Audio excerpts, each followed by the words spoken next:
Mga kaibigan, blessed amazing morning, afternoon, evening po sa inyong lahat.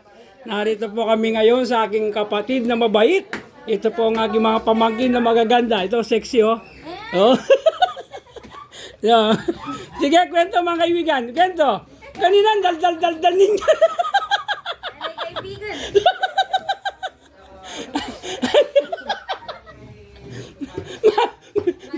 Mapipila. Agad muna ako sa itaas mga kaibigan. Ito, pakikita ng Christmas tree oh.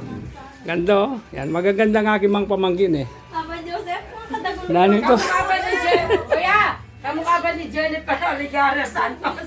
Kamukha ba ni Jeng Jeng to? Tignan nga, hindi. Malayo.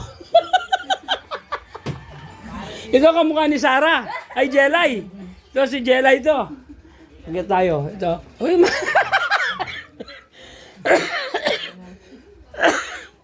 ano ko ma? Akit tayo. Tignan ko yung bahay ni kapatid to. Nanood na kayo, baka No? may pagyolo kami. Yan o. So, Paskong-Pasko na sa kanya oh. Kaibigan yan. Bahay ng aking kapatid oh. May atik pa yan oh. Yan. Yan oh. Mga kaibigan yan. Terrace. Ito kanyang bahay. Ito, busy. Yan, Paskong-Pasko na. Pasko. Ito po mga kaibigan no. Paskong-Pasko na sa kanyang bahay. Yan oh. No? Ito yung hallway niya. Inistorbo namin siya. Binisi namin. No?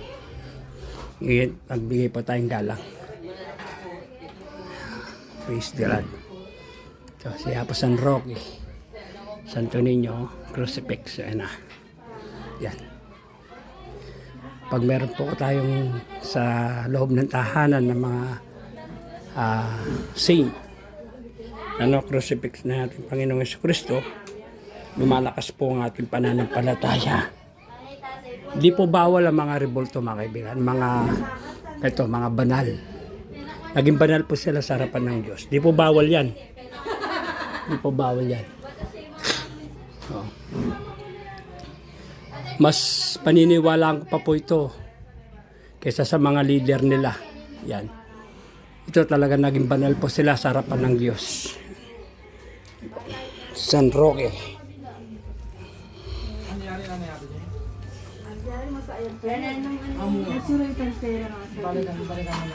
Ito, patapos na. Kaibigan, nanood na kayo. Mga kaibigan na ba? Pagyolo kami. Saan manonood mga kaibigan? So, nagmeron isang Coke. Ito po, hanggang dito na lang sa inyong lahat. Pagpalain nawa tayo ng Diyos sa ating buhay. God bless.